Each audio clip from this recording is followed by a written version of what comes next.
ബൈജു കൊട്ടാരക്കര പറഞ്ഞതിന് തുടങ്ങാം. അദ്ദേഹം പറഞ്ഞു ഇങ്ങനെ പാഡൊക്കെ വെച്ചിട്ട് ഫൈറ്റ് ചെയ്യുമ്പോൾ മാത്രമേ ഉള്ളൂ, മറ്റേത് അദ്ദേഹം കേട്ടിട്ടില്ല എന്ന് പറഞ്ഞു. ശാരദാ മാഡത്തിനൊക്കെ അറിയാം, പക്ഷെ അങ്ങനെ ഇല്ലാന്ന്. പക്ഷെ അങ്ങനെയല്ല. ഇപ്പൊ എന്താ പറഞ്ഞത് മനസ്സിലായി? ഇന്ന് ഇന്ത്യയിലെ തന്നെ മറ്റ് സ്ഥലങ്ങളിൽ, മറ്റ് സംസ്ഥാനങ്ങളിൽ, മറ്റ് ഭാഷകളിലൊക്കെ വർക്ക് ചെയ്യുന്നതുകൊണ്ട് ഞാൻ പറയുക, അങ്ങനെ ഒന്നുണ്ട്. ഇന്റിമസി കോർഡിനേറ്റർ എന്നാണ് അതിന്റെ പേര്. പുതിയ ടെക്നിക്കാ. ഇന്റിമസി സീൻസ് ചെയ്യുമ്പോഴത്തേക്ക് അങ്ങനെ പ്രൊട്ടക്ട് ചെയ്യുന്ന പാഡ്സ് വെക്കാറുണ്ട്. അങ്ങനെ ഒരുപാട് കാര്യങ്ങൾ ചെയ്യാറുണ്ട്. ഗൂഗിൾ ചെയ്ത് നോക്കിയാൽ അറിയാം കേട്ടോ. ബൈജു ഒന്ന് ഗൂഗിൾ ചെയ്ത് നോക്കിയോ. ഇപ്പൊ ഷുവറായില്ലേ ഓള് പോക്കാണ് നമ്മൾ ആദ്യം പറയുമ്പോ ആരും വിശ്വസിച്ചില്ല. How to choreograph intimacy scenes എന്ന് പറഞ്ഞ് യൂട്യൂബിലും സെർച്ച് ചെയ്താൽ കാണാൻ പറ്റും. And that person is called intimacy coordinator. അങ്ങനെ ഒന്നുണ്ട്.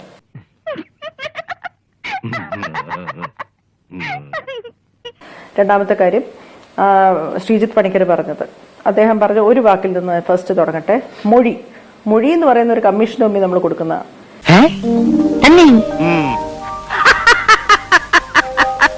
അപ്പൊ അതിന്റെ അടിസ്ഥാനത്തിൽ സ്വതന്ത്രമായി സംസാരിച്ചു. നേരത്തെ അഡ്വക്കേറ്റ് മിനി എന്നെ നല്ലപോലെ അറിയാവുന്നതുകൊണ്ട് ശുദ്ധൻ ദുഷ്ടന്റെ ഫലം ചെയ്യും. ഞാൻ ആ കുറ്റമൊക്കെ ഏറ്റെടുക്കുന്നു.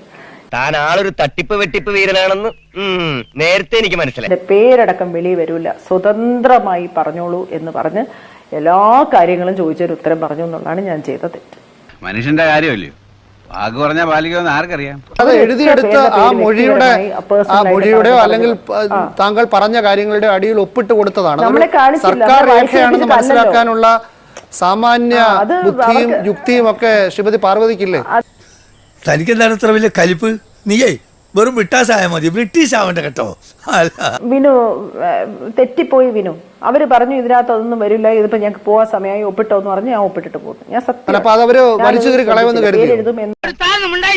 പക്ഷെ പേരെഴുതൂല്ല എന്ന് പറഞ്ഞിരുന്നു.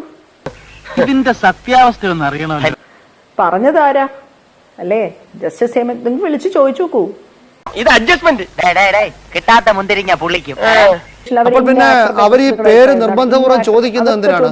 രേഖയുടെ ഭാഗമാവില്ല, റിപ്പോർട്ടിന്റെ ഭാഗമാവില്ല, അതിൽ നടപടിയൊന്നും ഉണ്ടാവില്ല. അങ്ങനെയുള്ളപ്പോൾ ഈ കേട്ട് സുഖിക്കാനാണോ ഇവരൊക്കെ പേര് ചോദിക്കുന്നത്?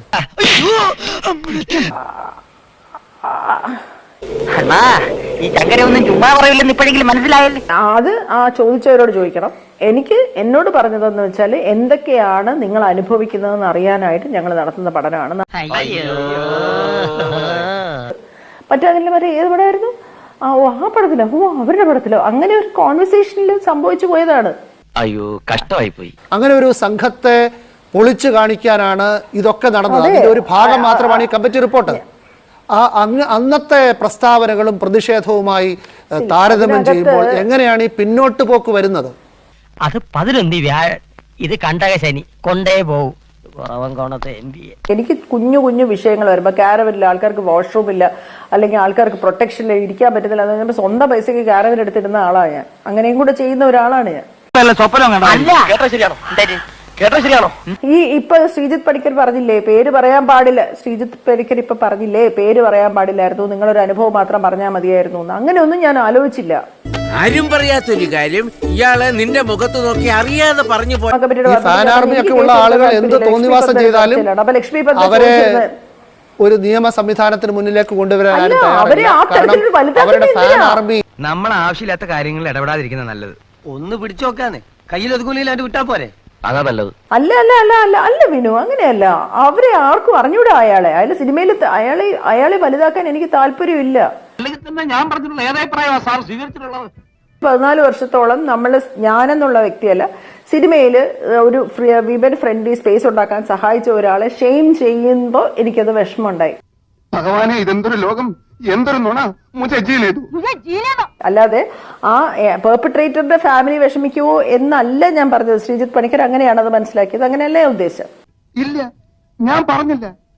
ഞാൻ അങ്ങനെ പറഞ്ഞതായി ഏത് തെണ്ടിയാണ് നേരത്തോട് പറഞ്ഞത്? എല്ലാരോടുമായിട്ട് പറയാം, ഉഴുന്നോടൊക്കെ ഓട്ടണം, ബ്രിട്ടാസിനെ ആരും പഠിപ്പിക്കണം. ശരിയാ, ഞാനും കേട്ടു. പറഞ്ഞിട്ട് എന്താ കാര്യം? ഈ നാട്ടിൽ കാശുണ്ടെങ്കിൽ എന്ത് നടക്കും? ഞാൻ വരട്ടെ. ശരിയാ, ആയിക്കോട്ടെ.